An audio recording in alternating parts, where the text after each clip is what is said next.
क्या कर रही हो? अभी टकराती। वो मैं इस कमरे की चीजों को पहचानने की कोशिश कर रही हूँ ताकि आगे जाके ठोकर ना लगे। आओ बैठो।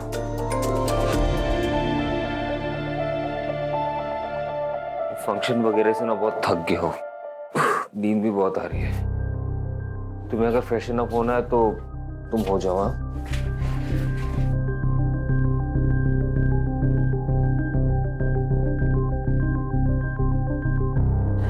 आपसे एक बात पूछूं? आपको सच में कोई एतराज तो नहीं है ना कि मुझे दिखाई नहीं देता?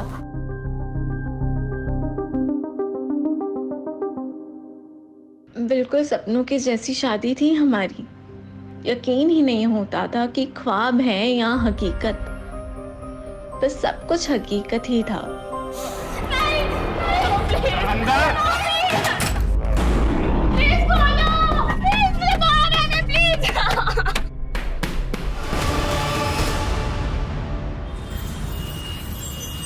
मुझे सब पता है तू क्या करना चाहता है। अरे अम्मी, क्या गलत कह दिया हमने? एक बात बताओ, अच्छा खासा लड़का है वो, खुद की चक्की है उसकी, खुश रखेगा हमारी रुबैया को, देख लेना। बहन की खुशी की इतनी फिक्र होती तो 50 साल के बुढ़े का रिश्ता न लेकर आता तू। अभी उसकी अम्मी जिंदा है उसका ख्याल रखने के लिए। अरे तो कब तक जिंदा अरे अम्मी, समझने की कोशिश करो, घर के हालत पता है ना क्या है हमारे, देख नहीं सकती है वो। कोई लड़कों की लाइन नहीं लगने वाली यहाँ पे उसके लिए। देखना मैं उसका निकाह ना।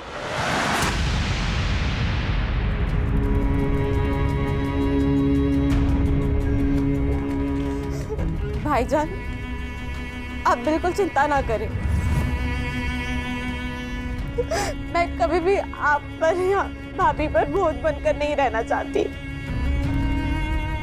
रुबैया, तू तो मेरी जान है, बोझ थोड़ी ना। ऐसे जबरदस्ती निकाह नहीं करवाऊंगी मैं। देखना मेरी गुड़िया का निकाह नेक, ईमानदार, फरमाबरदार लड़के से करवाऊंगी मैं। हाँ अम्मी, क्यों नहीं? एक लड़की जो देख नहीं सकती, जो हूर की परी है, उसके लिए करोड़ों की गाड़ी में आएगा ना लड़का निकाह पढ़ने के लिए। अम्मी, ये ख्वाब है तुम्हारा, ख्वाब ही रहने दो।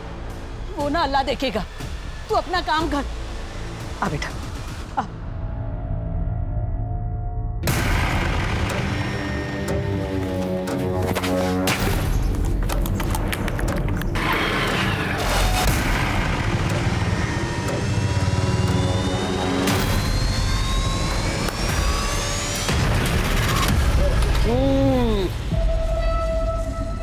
अरे होने वाले साले साहब, मसला कहां तक पहुंचा?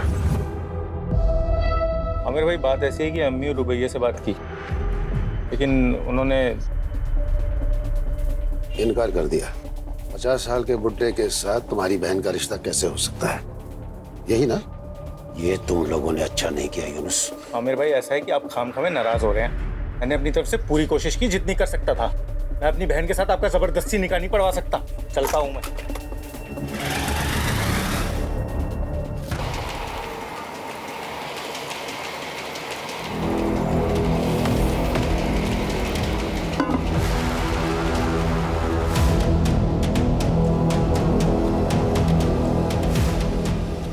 अरे हमसे क्या शर्माना, हमारी दुल्हन बन के ही तो आ रही हो। तुम्हारे भाई यूनुस से बात हो गई है।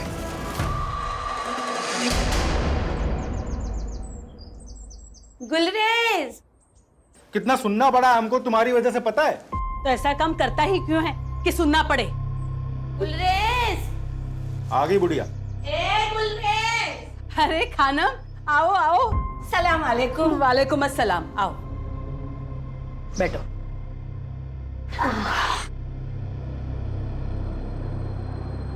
आराम से आराम से।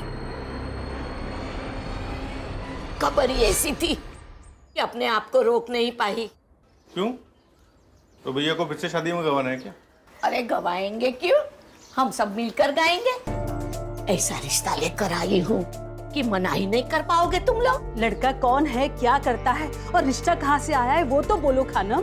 अरे हजरतगंज के बहुत अमीर खानदानी लोग हैं। हाँ? उनका छोटा बेटा है सैयद, 35 साल का।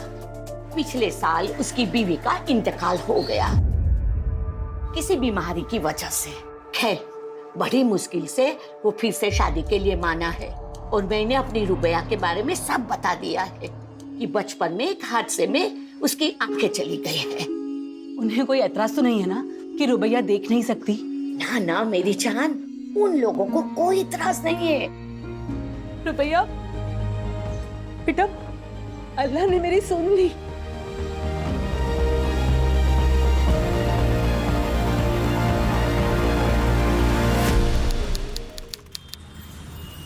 सैयद अमीन इब्न तौफीक अमीन, आपका निकाह रुबैया शेख बिनते फैज शेख से टिक्का राइजुल वक्त 51,000 में तय पाया है। क्या आपको कबूल है? जी कबूल है। भाई कबूल है, मुबारक हो। मुबारक हो बेटा, मुबारक हो। रुबैया शेख बिनते फैज, आपका निकाह सैयद अमीन इब्न तौफीक अमीन से टिक्का राइजुल वक्त 51,000 में तय पाया है। क्या आपको कबूल है? जी कबूल। भाई कबूल है, मुबारक हो, मुबारक हो, मुबारक हो।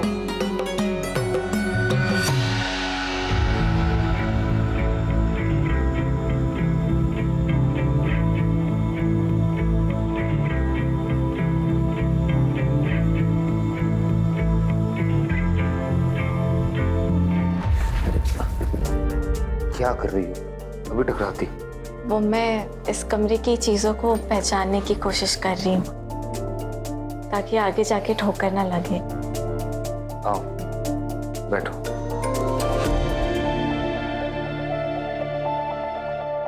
फंक्शन वगैरह से ना बहुत थक गए हो, नींद भी बहुत आ रही है। तुम्हें अगर फ्रेशन अप होना है तो तुम हो जाओ। हाँ?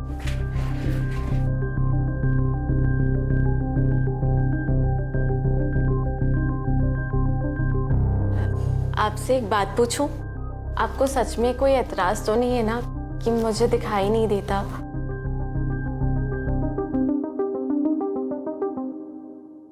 बिल्कुल सपनों की जैसी शादी थी हमारी।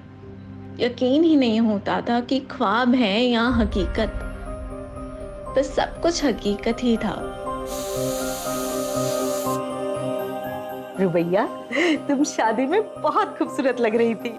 हमीदा अम्मी हमें बहुत प्यार करती हैं।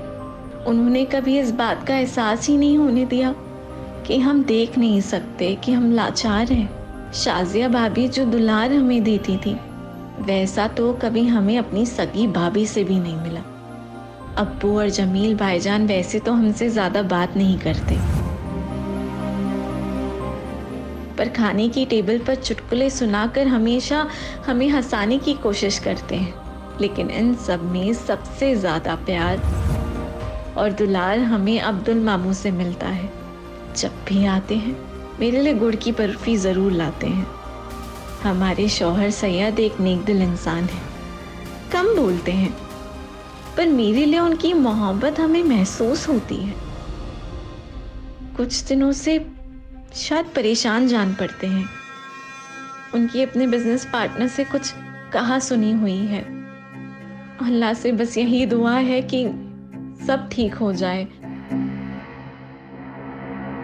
सैयद कहाँ चिपका बैठा भाड़ा? अरे क्या हुआ? हाँ? ये क्या तरीका है? तू मुझे मेरा तरीका मत समझा। एक मिनट केतन बेटा, तुम घर में हो, इतना क्यों गुस्सा हो रहे हो? क्या बात? ये सब आप अपने बेटे से पूछिए। इसने मुझसे बिना पूछे कंपनी के अकाउंट से 5 करोड़ रुपए निकाले। वो पैसे मेरे। वो पैसे मेरे हैं, मैंने निकाल लिए। क्या करेगा अभी तू? चल निकाल। चल चल चल। पैसे अपनी अखबार मत करा। जमीन मुझे मेरे पैसे चाहिए, वरना क्या? वरना तुम्हारा और तुम्हारी बीबी का राज सबको बता देंगे।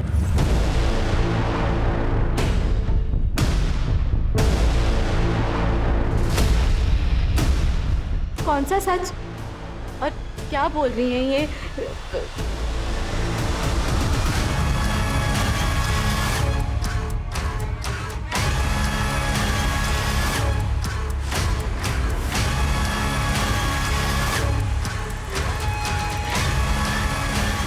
अम्मी, ये केतन कौन सी राज के बारे में बात कर रहे थे?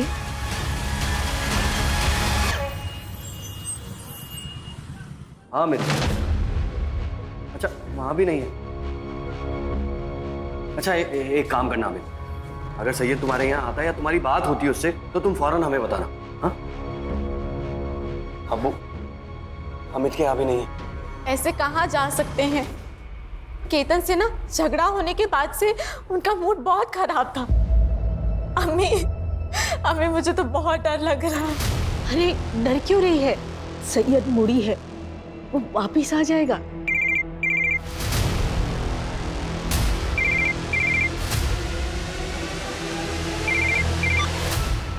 हेलो साहब मैं दामोदर साहब, फैक्ट्री का वॉचमैन। सैयद साहब यहाँ पे खून में लथपथ पड़े हैं साहब। क्या? ए साहब सब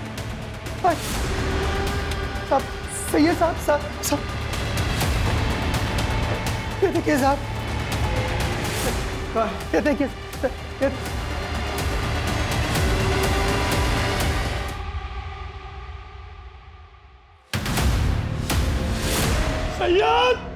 सैयद मेरे बेटे। अब्बू संभालिए। हथियार दिल के आर पार, एक ही झटके में ढेर कर दिया। ये केतन और दीना ने मेरे बेटे को मारा है साहब, उन दोनों ने ही मारा है। संभालो मेरे बच्चे।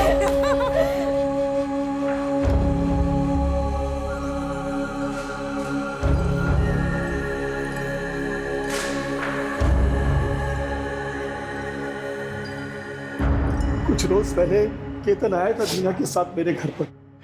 उसने सैयद को धमकी दी थी कि अगर सैयद ने उसके पैसे वापस नहीं किए तो पता नहीं सैयद का कौन सा राज खोल देगा वो। मुझे मेरे पैसे चाहिए वरना क्या? वरना तुम्हारा और तुम्हारी बीबी का राज सबको बता देंगे। किस राज की बात कर रहा था? हमें कुछ समझ ही नहीं आया।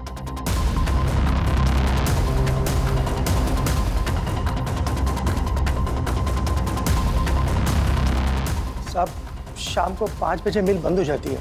मिल का ज्यादातर काम केतन साहब ही संभालते हैं। सैयद साहब तो कभी कभी आते हैं।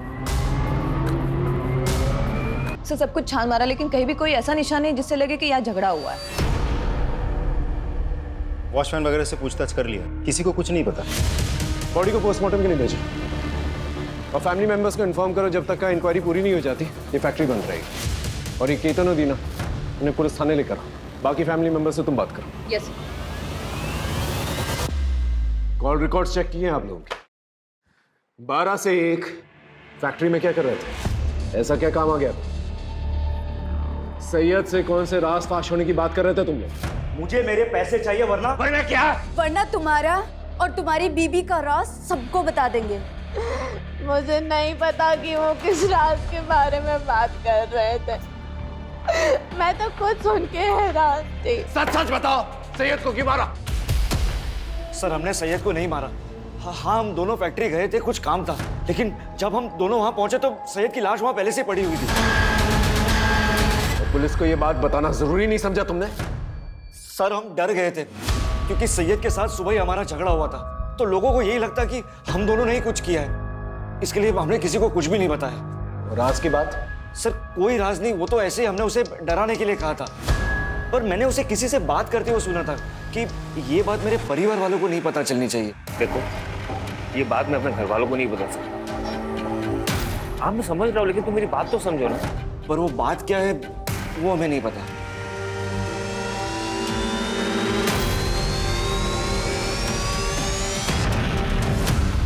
सैयद का फोन रात के 8 बजे बंद हुआ था लालगंज एरिया के आसपास, और सैयद की ऑटोप्सी रिपोर्ट के मुताबिक उसका खून हुआ रात के 9 बजे के आसपास।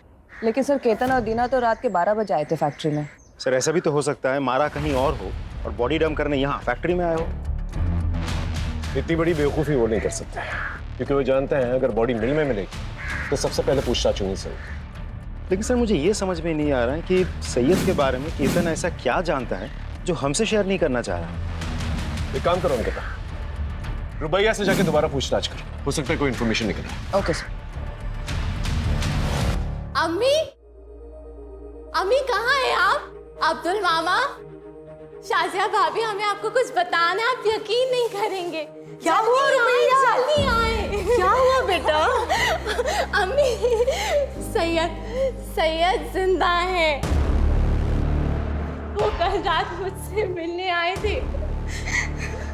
ऐसी बातें करके क्यों हमारा दिल जलाना चाहती हो रुबैया? रुबैया की बातों पर ध्यान मत दो, वो अभी होश में नहीं। नहीं अबू, अबू मैं सच कह रही हूँ, सैयद जिंदा है। वो कल रात को मुझसे मिलने आए थे। हाँ हाँ बेटी, हाँ बच्ची समझ रहा हूँ मैं, तुझसे बहुत प्यार करती थी, इसीलिए तुझे ऐसा लग रहा है। नहीं, आप लोग मेरी बात का यकीन क्यों नहीं कर रहे? सैयद जिंदा है, मैं सच कह रही हूँ, मेरे सैयद जिंदा है। ना ही मैं झूठ बोल रही हूँ, ना ही मैं पागल हूँ मैडम, मेरे सैयद जिंदा है। वो रात को मुझसे मिलने आए थे और देखना आज भी आएंगे। आपको जल्दी मेरी बातों पे यकीन हो जाएगा, मेरे सैयद जिंदा है। अब मैं इसे कैसे यकीन दिलाऊं कि इसका सैयद अब इस दुनिया में नहीं? देखिए, मैं समझ सकती हूँ कि पति के जाने का इन पर गहरा असर हुआ है। आप जल्दी इन्हें अच्छे से थेरेपिस्ट को दिखाइए। मेरे सैयद,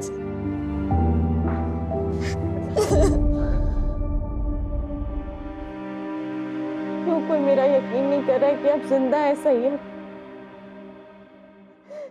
कहीं ये मेरी कोई गलतफहमी तो नहीं? नहीं, मैंने महसूस किया है आपको।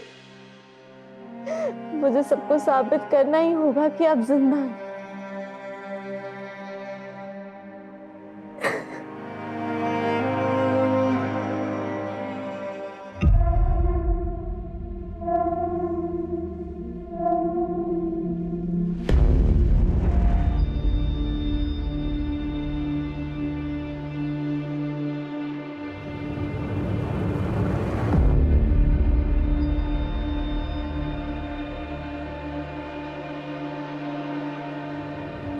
सैयद,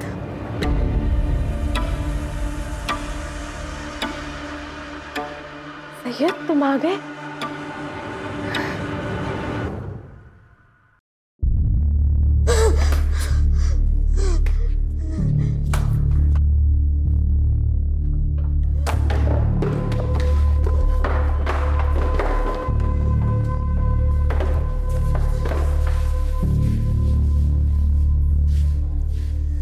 अम्मी समझा करो, हमको घर बेचना ही पड़ेगा। नहीं बेचेंगे ना तो खाने के भी लाले पड़ जाएंगे। दुकान बंद हो गई है तो दूसरा काम कब मिलेगा उसका कुछ पता नहीं है। रुबैया का फोन है। हाँ रुबैया, बोल मेरी बच्ची, तू ठीक है ना? अम्मी, मैं आप लोगों के यहाँ पे थोड़े दिन हरदोई रहना आना चाहती हूँ। यूनुस भाई को कहिए ना कि मुझे लेने आएंगे। हम नहीं जाएंगे, लखनऊ से वापस आने में पूरा दिन चला जाता है हमारा। कोई बात नहीं, मैं खुद ही आ जाऊंगी। आप उस यूनुस भाई को कहिए ना कि मुझे बस स्टॉप पे लेने आ जाए। मैं 10 बजे की बस पे बैठ के ना 12:30 बजे तक पहुंच जाऊंगी। हाँ बेटा, लेने आ जाएगा। हाँ तू आजा बेटा, चले जाना। ऐसे अचानक जाना है तुम्हें? क्या हुआ? सब ठीक तो है ना? हाँ सब ठीक है, बस मुझे मेरी अम्मी की याद आ रही है। मैं समझ सकती हूँ, अब्दुल मामू अभी आने ही वाले होंगे, वो तुम्हें छोड़ देंगे। नहीं, आप टेंशन ना लें। मैंने भाभी से कहकर कैब बुक करा दी है। मैं खुद ही चली जाऊंगी।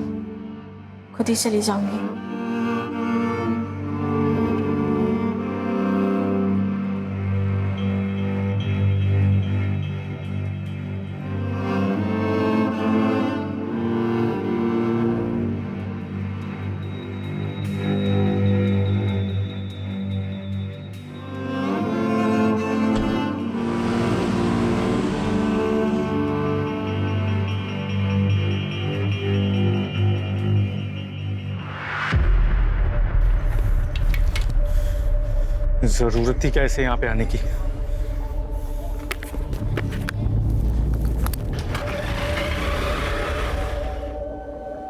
आ जाओ हरदोई, चलो जल्दी।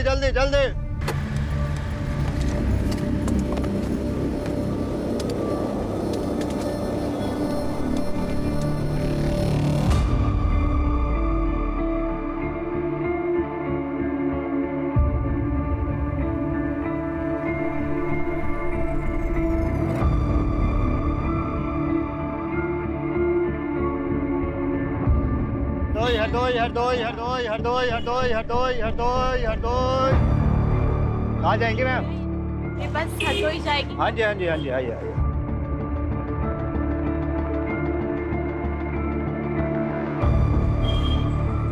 चलिए आराम से आराम से आराम से आराम से। चलिए चलिए चलिए चलिए चलिए आराम से आराम से। एक सेकंड, आगे आगे आगे आगे आइए यहाँ बैठिए। हाँ चलिए चलिए चलिए अंदर की तरफ। हाँ बैठ जाइए, मैं आपका सामान यहीं रख देता हूँ, ठीक है? चलो भाई बैठ गए सब लोग, अपना अपना सामान रख लो ठीक से ठीक।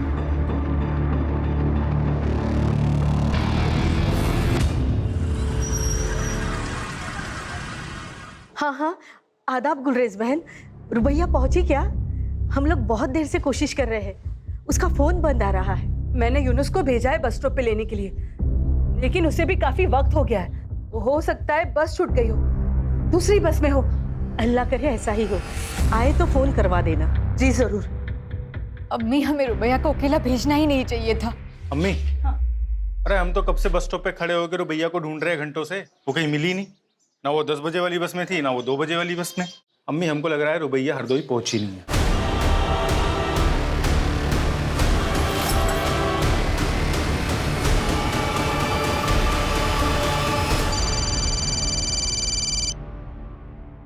हाँ बोलो।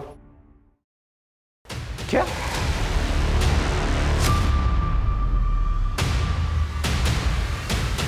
रुबैया मिसिंग? कहाँ चली गई मेरी बच्ची? पता नहीं क्यों उसे यकीन था कि सैयद जिंदा है और वो उसे रात में मिलने आता है। मुझे लगता है कि शायद इसीलिए मेरे पास आना चाहती थी, ताकि उसके ससुराल वाले को ये ना लगे कि उसकी दिमागी हालत ठीक नहीं है। मैंने कभी उसे ये सब नहीं कहा। अच्छा एक बात बताइए, सैयद और रुबैया के आपसी रिश्ते कैसे थे? मेरा मतलब है उन दोनों में सब कुछ ठीक ठाक चल रहा था? सर, दोनों के बीच के रिश्ते बड़े अजीब थे। सैयद रुबैया से हमेशा एक दूरी बनाए रखता था, कभी बात भी नहीं करता था उससे। पर रुबैया हमेशा कहती थी कि कमरे में वो बड़े प्यार से रहता है। सर, मुझे ये बात बड़ी अजीब लगती थी।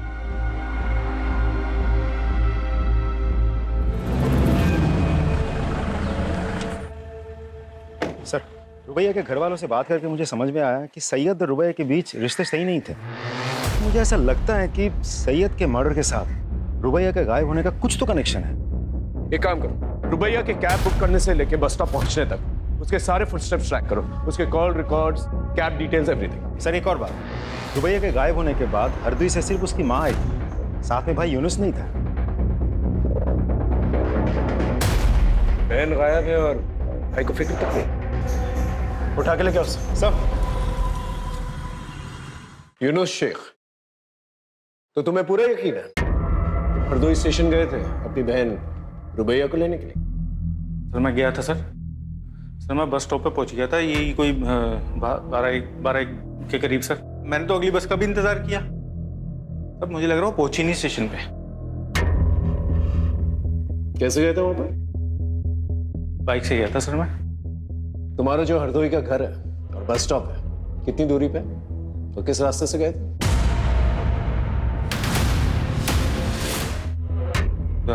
दूरी तो सर यही कोई 10 किलोमीटर की दूरी पे है सर। और फिर आता है सबसे पहले राउदी चौक आता है, और फिर उसके बाद एक बड़ी सी बाजार आती है सर, उसके बाद बस स्टॉप। नहीं सर, उससे पहले ही एक बड़ा सा आम का बाग भी आता है, उसके बाद आता है 2 किलोमीटर की दूरी पे है बस स्टॉप। ठीक है, जाओ, लेकिन जब भी बुलाएंगे वापस आना। आ जाऊंगा सर। अंकिता, रुबैया के घर से लेके बस स्टॉप तक जितने भी होटल्स, मोटल्स, ढाबे हैं वहां पर जाकर पता करो, और रुबैया के सारे डिटेल्स जो है आसपास के पुलिस स्टेशन भेजो। रुबैया का फोन 8 बजे से एक्टिव था, पता करो किस किस से बात की इसने।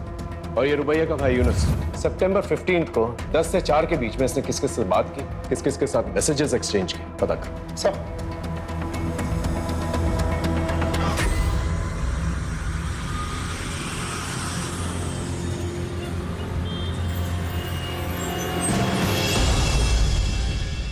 रुबैया को छोड़ने के 3 दिन के बाद तू काम पर लौटा, आता 3 दिन तक रुबैया कहाँ पर है? बोल। कौन रुबैया? ये गांव गया था, बाप बीमार है, आप फोन करके पता कर लो। और रही इस लड़की की बात, मैंने उसको बस में छोड़ा, वो बस में बैठी और मैं वहां से चला गया। तूने उसे बस में बैठते हुए देखा था? साहब मैडम को दिखाई नहीं देता था, इसलिए वहां पे तब तक मैं रुका रहा जब तक वो बस में बैठ नहीं गई। वो खिड़की की तरफ बैठी थी। लेकिन साहब आप लोग मुझसे क्यों पूछ रहे हैं ये सब? मैंने कुछ नहीं किया।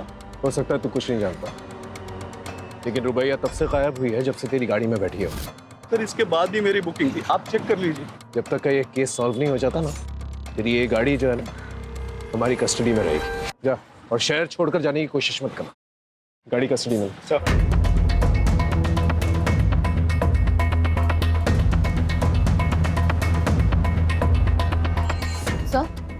सर हमने लोकल पुलिस स्टेशन से पूछताछ की, लेकिन रुबैया अमीन ने किसी भी होटल में चेक इन नहीं किया है सर हमने सीसीटीवी फुटेज भी चेक किया और यहाँ तक मॉर्ग जाकर उसके कदकाठी के डेड बॉडीज भी चेक किए सर, लेकिन रुबैया का कहीं कुछ पता नहीं चला।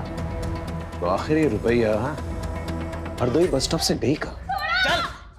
चल मैं नहीं जाऊंगी। ऐसे कैसे नहीं जाएगी? चल। मैं इस गंदगी का हिस्सा कभी नहीं बनूंगी। कैसे नहीं बनेगी? कमल भाई अबे चुप कर एक मिनट। हाँ लाला, इसको डराने से कुछ नहीं होगा। तो इसको अपने तरीके से इसकी औकात दिखाता हूँ। लड़की को खरोच भी नहीं आनी चाहिए, कोई दूसरा तरीका ढूंढ। ठीक है लाला। नहीं छोड़ो। प्लीज खोलो, प्लीज मुझे बाहर आने प्लीज। तुम्हें पूरा यकीन है ये वही लड़की है जो तुम्हारी बस में बैठी थी? हाँ साहब, उस दिन यही लड़की बस में बैठी थी, लेकिन हमारी इंफॉर्मेशन के मुताबिक तो वो हरदोई पहुंची ही नहीं थी। तुम्हें पक्का याद है? हाँ साहब, मुझे पूरा याद है। साहब वैसे आम पैसेंजरों का तो ध्यान नहीं रहता, लेकिन ये कुछ देख नहीं पाती थी। बल्कि साहब इसका सामान भी मैंने ही रखा था और इसे बिठाया भी मैंने ही था। अच्छा, तो तुम्हारी बस हरदोई पहुंची तो इस लड़की को उतरते हुए देखा था? साहब इतना तो याद नहीं है मुझे, लेकिन हाँ साहब, हरदोई से पहले जब बस चाय पानी के लिए रुकी थी तो मैंने इसको उतरते हुए जरूर देखा था साहब। चलो भाई, जिसको चाय वाय नाश्ता पानी करना है कर लो, बस सिर्फ 10 मिनट के लिए रुकेगी।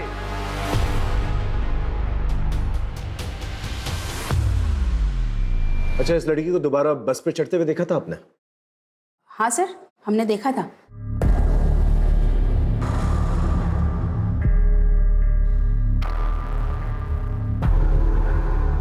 श्योर? श्योर। ठीक है, आप जा सकते। इसका मतलब रुबैया हरदोई पहुंची लेकिन अपने घर तक नहीं पहुंची। घर नहीं पहुंची मतलब रुबैया का भाई यूनुस नहीं तो कुछ? कोई है? प्लीज खोलो, प्लीज मुझे बाहर आना है, प्लीज खोलो।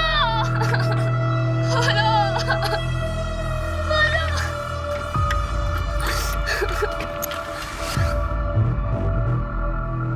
आज कस्टमर लेकर आ रहा हूँ, जरा से भी चालाकी करने की कोशिश की ना, तुम लोग जो बोलोगे वो मैं करूंगी। मेरी हालत की तरह मत करना प्लीज। तैयार करके लेके आ।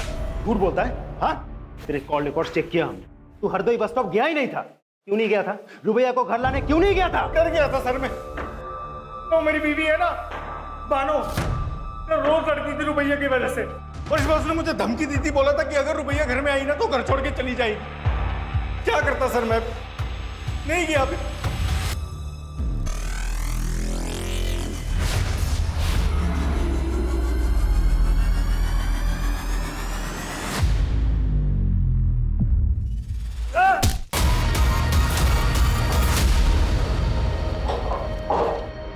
लाला, ऐसा भाग गई। आयशा जिंदा नहीं बचनी चाहिए। मेरे फोन का इंतजार करो, दूसरी को भी ठिकाने लगाना है। ठीक है लाला।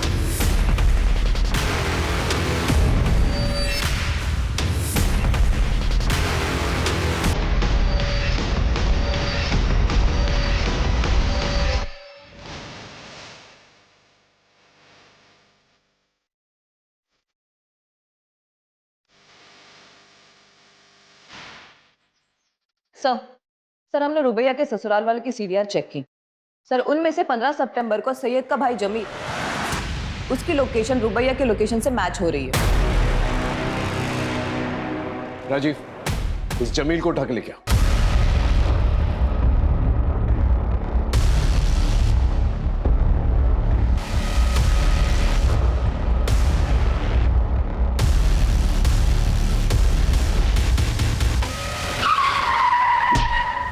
सर, जमील का एक्सीडेंट हो गया। उस पर किसी ने गाड़ी चढ़ा दी है। क्या? जमील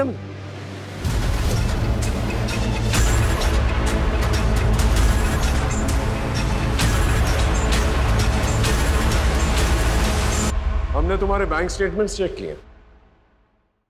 तुमने बहुत सारे ट्रांजैक्शंस जो हैं पब्लिक क्लब्स में किए। पहले हमें यह लगा कि शायद तुम हॉलिडे मनाने के लिए अपनी बीवी के साथ इस क्लब में जाते हैं, लेकिन जब हमने क्लब में फोन किया तो पता चला तुम वहां अपनी बीवी के साथ नहीं बल्कि सैयद के साथ वहां जाते थे। तो चल क्या रहा था तुम्हारा सैयद? हाँ, देख सच बता दे। एक ही फैमिली के 3 मेंबर्स के साथ हादसा हुआ है। कोई भी झूठ बहुत भारी पड़ेगा तुझे। सर, मैं बाइसेक्सुअल और सैयद गे था। हम दोनों एक दूसरे को डेट कर रहे थे और वो मुझे पैसे भी देता था। हम दोनों एक दूसरे के साथ बहुत खुश थे, लेकिन फिर पता नहीं एक दिन सैयद ने अचानक से आकर कहा कि वो दूसरी शादी कर रहा है और वो ये रिलेशनशिप को कंटिन्यू नहीं कर सकता। सर, वो क्लब में अकेले जाने लगा, लोगों से मिलने लगा, उन्हें डेट करने लगा। सर, उसने मुझे पैसे भी देना बंद कर दिया। रोज ऑफिस में हमारे झगड़े होने लगे और हमारे डिफरेंसेस लोगों के सामने आने लगे। और ये सब देखकर मेरी पत्नी दीना वो मुझसे सवाल करने लगी थी, इसीलिए उसके लिए मैंने जानबूझकर सैयद को धमकाया। लेकिन एक बात समझ में नहीं आई, सैयद की बीवी रुबैया, वो उसके साथ 1 साल तक खुश कैसे थी और 1 साल तक सैयद का सच उसे कैसे नहीं पता चला? सर, मुझे कुछ नहीं पता, लेकिन हाँ, बुशरा सर, बुशरा सैयद की पहली पत्नी थी और वो उससे बिल्कुल भी खुश नहीं थी। वो उसे डिवोर्स देना चाहती थी, लेकिन वो बोटिंग एक्सीडेंट में मारी गई। राजीव, इस बुशरा के बारे में पता करो और बुशरा बोटिंग एक्सीडेंट के बारे में पता करो। जी सर। शिल्पा खत्री नाम की औरत आपसे मिलने आई है। शिल्पा खत्री दोबारा क्यों मिल आएगी? यस मिस खत्री, बोलिए। सर, वो शायद रुबैया दोबारा बस में चढ़ी ही नहीं थी। क्या? लेकिन पहले तो आपने कहा था आपने उसे बस पे चढ़ते हुए देखा था। सर, जब हमने उसे देखा था ना, तब हम थोड़ा नींद में थे, लेकिन कल हमें याद आया कि जो लड़की बस में चढ़ी थी उसके हाथ में वो छड़ी, क्या बोलते हैं उसे? Blind walking stick. हाँ, वो नहीं थी। मिसेस खत्री, वो चाय की दुकान याद है जहां पर बस रुकी थी? हाँ सर, देखा था इस लड़की को यहाँ, उधर बैठी थी सर। हाँ मैडम, क्या लेंगी, चाय या ठंडा? भैया 1 कप चाय दे दीजिए। ठीक।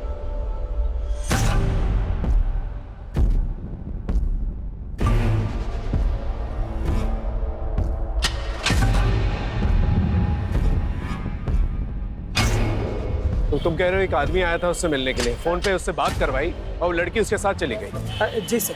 उस आदमी की शक्ल याद है? नहीं सर, शक्ल तो नहीं याद है, लेकिन हाँ सर, उसकी काली काली दाढ़ी थी और यही बैठा हुआ था सर।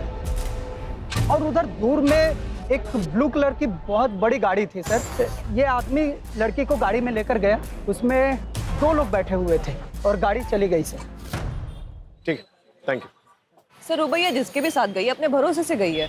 नहीं, उसने उस पर भरोसा नहीं किया जिसके साथ गई, उसने उस पर भरोसा किया जिससे उसने फोन पर बात की। वो हरदोई अपनी अम्मी के घर पहुंचना चाहती थी। अपनी अम्मी को शायद कुछ बताना चाहती थी, लेकिन वो हरदोई पहुंच नहीं पाई। 15 सितंबर को जो ब्लू गाड़ी के बारे में बता रहा था ये, टोल प्लाजा जाके उसके बारे में पता करो।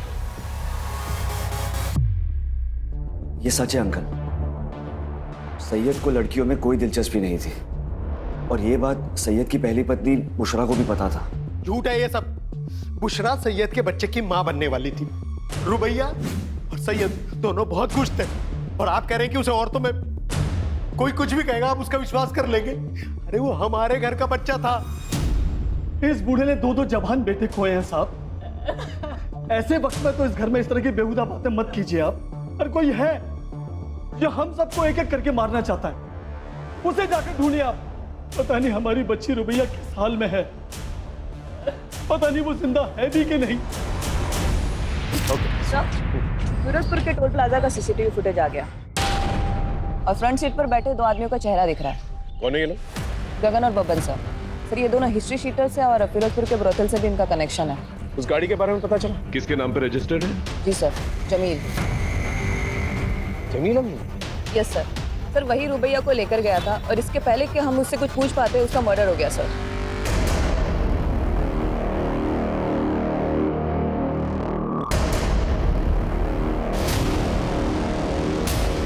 Hello police station. इसकी सांसें तो चल रही, इसको हॉस्पिटल लेके चलना होगा। एक और लाश।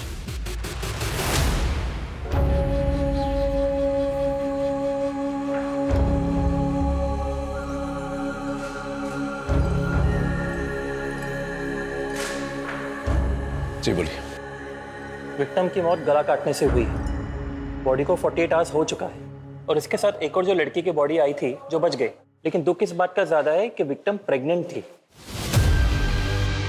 Pregnant? She was 2 months pregnant. लेकिन ये कैसे हो सकता है? इसके पति को मरे हुए तो 3 महीने हो चुके हैं।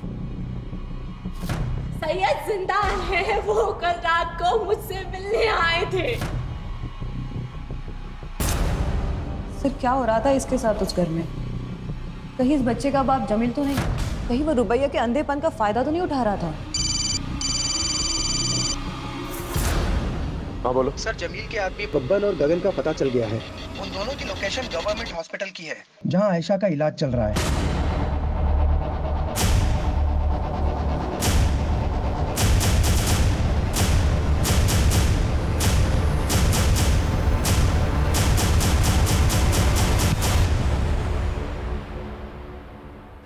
किसने कहा था उसे मारने के लिए? किसके कहने पे मारा? बोल।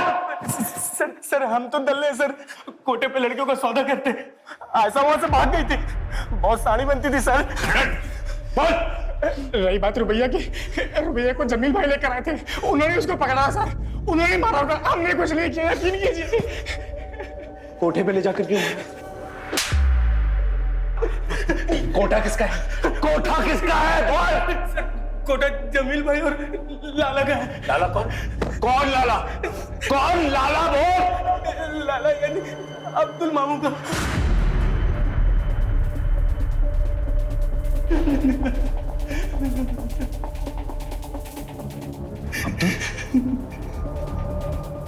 लेकिन अब्दुल तो रुबैया को अपनी बेटी मानता था, और जमील और सैयद उसके अपने भांजे थे। वो अपनी बहन के बच्चों के साथ ऐसा कैसे कर सकता है?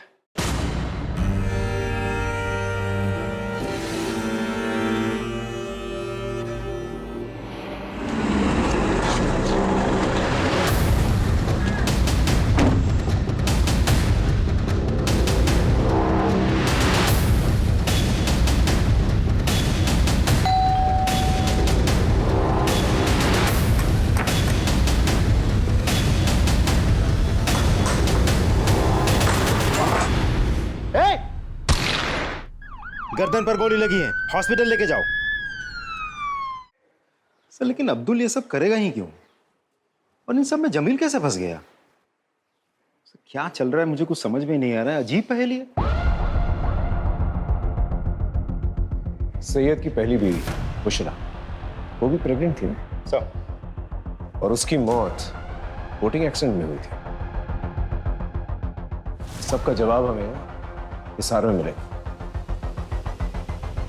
सर सन 2020 में भी भूषण अमीन ने अपने पति और ससुर के खिलाफ रिपोर्ट लगाई थी। ये देखिए रिपोर्ट। सैयद के खिलाफ तो कंप्लेन समझ में आती है, लेकिन तौफीक अमीन के खिलाफ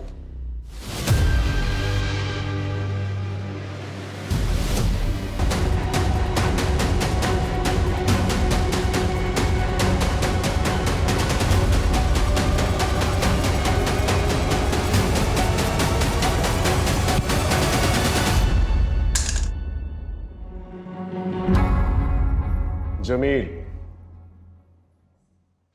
अब्दुल और हमीदा, तुम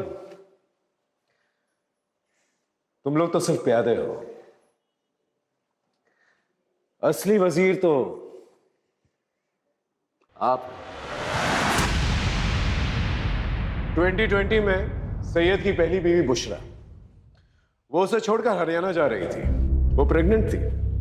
कैसे? मैं नहीं चाहता था कि हमारे परिवार की सच्चाई बाहर वालों को पता चले। हमारे अपने खून, हमारे अपने छोटे बेटे सैयद को लड़कियों में कोई दिलचस्पी नहीं है। मैं चाहता था कि वो एक अच्छी सी लड़की के साथ निकाह करके इज्जतदार जिंदगी बसर करे, इसलिए मैंने बुशरा के साथ उसका निकाह करवाया। लेकिन नहीं, सैयद का दिमाग नहीं बदला और एक दिन जिस बात का डर था वही हुआ। बुशरा को सच्चाई पता चल गई। उसने ठान लिया कि दुनिया को वो सच्चाई बता देगी। मैं कैसे होने देता ये सब? अबू मुझे मेरे भाई से बात करनी है। मैं घर चली जाऊंगी। अबू खुदा के नाम मुझे यहाँ से जाने दीजिए, ताकि तू हमारे खानदान का नाम बदनाम कर सके। पर मैं तेरा वो हाल करूंगा कि तू यहाँ से जाने लायक नहीं रहेगी। चल चल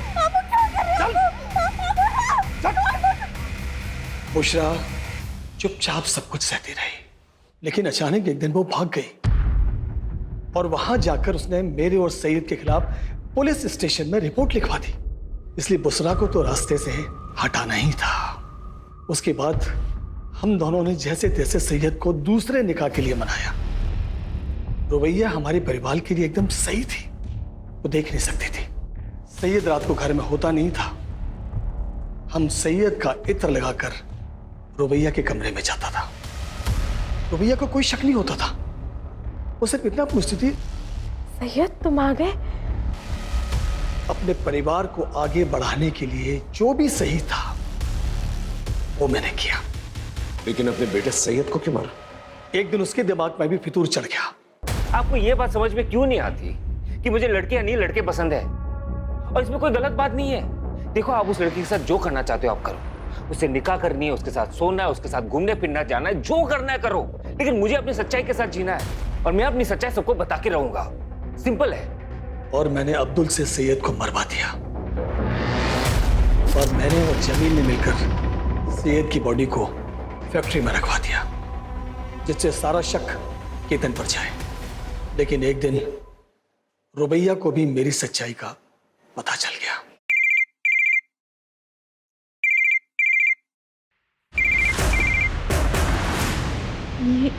ये रिंगटोन तो अब्बू की फोन की है। अब्बू? और सैयद के मरने के बाद भी मैं ही था वो जिसे वो सैयद समझ रही थी। उसके बाद मैंने जमील को रुबैया के पीछे लगा दिया। हमारे अब्बू ने जो तुम्हारे साथ किया उसके लिए हम बहुत शर्मिंदा है रुबैया। अच्छा रुबैया, तुम हमारे साथ चलो। बस में जाना तुम्हारी जान के लिए खतरा है। और ये अब्दुल मामू भी तुमसे बात करना चाह रहे थे। हेलो मामू। मामू अब्बू। अब बेटा, तौफीक ने तुम्हारे साथ इतनी जलील हरकत की मुझे पता चल गया है। तुम एक काम करो, जमील के साथ यहाँ चली आओ। ठीक है। और अब्दुल से कहा कि रुबैया को भी मार दो। माफ कर देना मेरी बच्ची। अगर तौफीक का कर्जा मुझ पर नहीं होता तो मैं ये कभी नहीं करता। मैंने जो कुछ भी किया अपने खानदान की इज्जत बचाने के लिए किया। तुमने जो कुछ भी किया है ना, अपने खानदान की इज्जत बचाने के लिए नहीं किया, बल्कि इसलिए किया कि तुम बहुत ही घटिया इंसान है। अपने बेटे की दोनों बीवियों का रेप किया और मर्डर किया तुमने। अब अपनी ये इज्जत लेकर सारी जिंदगी ना जेल में सड़ना।